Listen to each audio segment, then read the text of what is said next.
Assalamualaikum warahmatullahi wabarakatuh. Apa kabar kalian? Semoga kalian baik-baik saja dan tetap diberikan kesehatan oleh Allah Subhanahu wa Ta'ala. Bantu channel kami dengan cara subscribe dan tekan tombol lonceng kalian. Terima kasih. Semoga kisah ini bermanfaat. Orang kaya membela gadis kecil yang mengemis di dekat toko. Ketika melihat matanya, dia menyadari telah melihatnya sebelumnya. Seorang pria kaya menyelamatkan seorang gadis kecil miskin yang mengemis di luar mal ketika seorang penjaga mengancam akan mengusirnya. Namun ketika dia melihatnya dengan lebih baik, dia bingung dengan mata jamrutnya yang besar dan polos yang dia kenali dari tempat lain. Pengusaha Taylor Fisher tidak bisa mempercayai matanya ketika dia melihat seorang gadis kecil meminta uang kepada orang yang lewat di depan sebuah toko di pusat kota. Para penjaga mengancamnya, tetapi dia menolak untuk pergi dan tetap duduk di tangga. Seorang penjaga akhirnya meraih tangannya dan mulai menyeretnya menuruni tangga. Gadis malang itu mulai menangis, dan Taylor tidak bisa menahan diri untuk tidak membantunya. "Permisi tuan," dia memanggil penjaga. "Tolong tenang dan tinggalkan gadis kecil itu sendirian. Kamu belum pernah bertemu bocah kecil ini. Dia datang ke sini setiap hari dan mengganggu semua orang yang mengunjungi toko.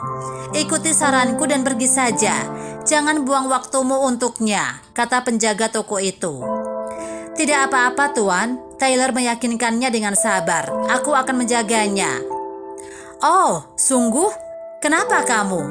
"Oh, oke. Lakukan apapun yang kamu inginkan. Tapi aku tidak ingin melihatnya mengganggu orang lain lagi. Jika aku melakukannya, aku akan menendangnya keluar," gumamnya sambil berjalan pergi. Taylor berjongkok dan menghadap gadis kecil itu yang berdiri dengan kepala tertunduk, terisak, rambut panjangnya tergerai di wajahnya, dan kulitnya pucat seolah semua darah telah dihisap dari tubuhnya. "Halo, namaku Taylor. Dan kamu?" "Namaku Sophie," kata gadis kecil itu sambil menghapus air matanya. "Jadi Sophie, apa yang kamu lakukan di sini sendirian? Di mana ibu dan ayahmu?" "Aku mengemis uang. Adik laki-lakiku lapar dan ibu sakit. Ayah pergi ke malaikat." "Ah, begitu. Jangan khawatir Sophie, aku akan membantumu," kata Taylor tersenyum cerah padanya. "Bagaimana kalau aku membantumu membeli makanan untuk adik-adik lakimu dan baju baru untuk dirimu sendiri? Pakaianmu tanpa kotor. Ada mall di sini. Maukah kamu ikut denganku?" Dia bertanya, mengulurkan tangannya untuk dipegang. Sophie menatapnya dengan matanya yang besar dan polos, menyeka air matanya dan menggerakkan rambut yang berserakan di wajahnya, menunjukkan mata zamrudnya yang dalam. Ketika Taylor melihat matanya, dia hampir membeku di tempatnya dan tidak bisa mengalihkan pandangannya darinya. Dia menyadari bahwa dia telah melihat mata itu sejak lama ketika dia baru saja lulus. "Betulkah?" Sophie bertanya, memotong pikirannya. "Apakah kamu benar-benar akan membantuku?" "Oh, apa? Ya, aku akan melakukannya." "Terima kasih, kamu manis, sama seperti ibuku," Sophie menjawab sambil memegang tangannya dan berjalan bersamanya ke mall. Taylor mendapatkan pakaian dan sepatu barunya dan makanan bayi untuk adiknya. Saat dia membayar di kasir, dia melihat Sophie menatap seorang anak kecil yang sedang makan es krim bersama orang tuanya. Cara dia memandangnya membuat Taylor sadar bahwa dia mungkin belum makan selama berhari-hari, jika tidak berminggu-minggu. Jadi setelah berbelanja, dia membawanya ke restoran dan memesankannya burger keju besar dan coklat kocok. Sophie menerka makanan segera setelah tiba, dan Taylor tidak bisa mengalihkan pandangannya darinya, terutama matanya. "Di mana kamu tinggal, Sophie?" Dia dengan lembut bertanya saat dia selesai makan. "Apakah itu dekat dengan toko tempat kamu duduk tadi?" "Ya," gadis itu mengangguk, menyeruput tetes terakhir dari coklat kocoknya. "Jika kamu sudah selesai, bisakah kita ke rumahmu sekarang? Ibumu pasti khawatir." "Baik," katanya riang saat dia berdiri. Taylor mengantarnya pulang, dan ketika dia melihat bangunan bobrok tempat tinggal keluarga Sophie, dia tidak bisa tidak merasa kasihan padanya. "Tolong tunggu di sini sementara aku memanggil ibu," katanya dan berlari masuk. "Ibu, ibu, "Ibu, keluar." Tyler bisa mendengar suaranya semakin samar. Butuh 2 menit sebelum Ibu Sophie muncul dari dalam menggendong bayi kecil di lengannya.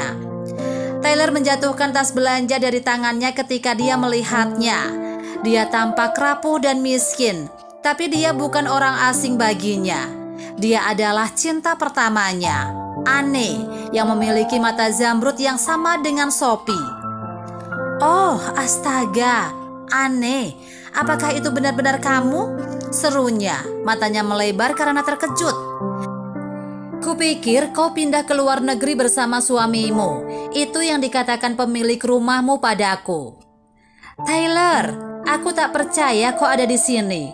Bagaimana kamu menemukan rumahku?" Dia bertanya, sedikit malu dengan keadaannya. "Apa yang terjadi padamu, Anne? Dan mengapa Sophie mengemis di jalanan? Apakah kamu tahu di mana aku menemukannya? Dia sedang duduk di luar toko meminta uang." "Apa?" Mata Anne berkaca-kaca. "Saya tidak tahu itu. Dia bilang dia akan keluar untuk bermain." "Jelas, bukan itu masalahnya. Sophie seharusnya tidak melakukan semua itu. Apa yang terjadi? Tolong jangan merasa buruk tentang apapun dan beritahu aku. Tolong." "Ya, maukah kamu masuk?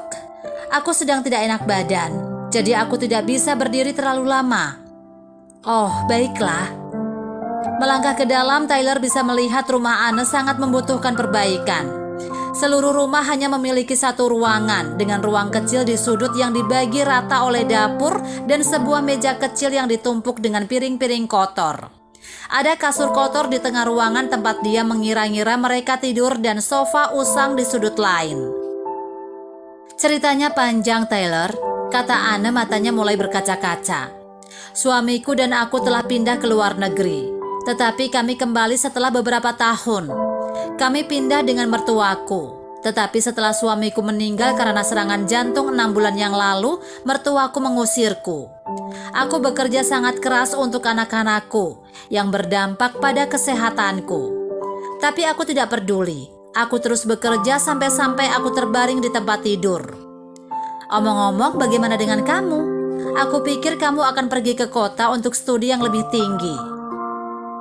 "Sudah, lalu aku kembali untuk mencarimu. Namun sudah terlambat, kamu sudah menikah." "Ah, begitu. Jadi kamu punya istri dan anak juga?" "Tentu saja tidak, Anne. Ingat, aku sudah berjanji padamu bahwa aku akan menikahimu. Aku tidak melanggarnya. Aku menunggumu. Sejujurnya, aku siap menjagamu dan anak-anakmu. Aku telah bertemu Sophie dan aku ingin memiliki anak perempuan seperti dia." "Pelan-pelan, Tyler. Aku butuh waktu untuk mempertimbangkan ini. Kau tahu, semuanya terjadi begitu cepat. Dan luangkan waktumu, Anne," katanya. "Tapi tolong, kamu tidak tinggal di sini lagi. Kalian ikut denganku. Sophie layak pergi ke sekolah dan belajar daripada mengemis, dan kamu berhak mendapatkan kehidupan yang lebih baik. Aku tidak memintamu untuk terburu-buru melakukan apapun. Kamu punya banyak waktu untuk mempertimbangkan apa yang Anda inginkan." Anne tidak menyetujui permintaan Tyler untuk tinggal bersamanya, tetapi dia bersikeras, jadi dia tidak punya pilihan selain menuruti. Keesokan harinya, dia membantunya memindahkan barang-barangnya dari rumah sebelumnya ke rumahnya, dan Anne mengamati bahwa dia tidak berubah sedikit pun selama bertahun-tahun. Tyler masih pria yang sama, perhatian yang akan melakukan segalanya untuknya. Dia menemaninya ke kunjungan dokter dan merawatnya, menghadiri acara sekolah Sophie sebagai orang tua, dan bahkan merawat bayinya, Kevin. Setelah melihat cinta dan dedikasinya, Anne tidak bisa tidak jatuh cinta lagi padanya. 6 bulan kemudian dia melamarnya dan Tyler tentu saja mengangguk ya. Mereka memutuskan untuk mengikat simpul dalam upacara intim di sebuah gereja kecil. Sophie kecil sangat senang memiliki Tyler sebagai ayah barunya, dan Tyler serta Anne senang mereka akhirnya bersama. Apa yang bisa kita pelajari dari cerita ini? Anda tidak bertemu orang secara kebetulan. Taylor dan Anne ditakdirkan untuk bersatu kembali. Itulah sebabnya dia bertemu Sophie di luar mall. Cinta tidak mengenal batas. Taylor sangat mencintai Anne sehingga dia tidak pernah menikah dan menunggunya.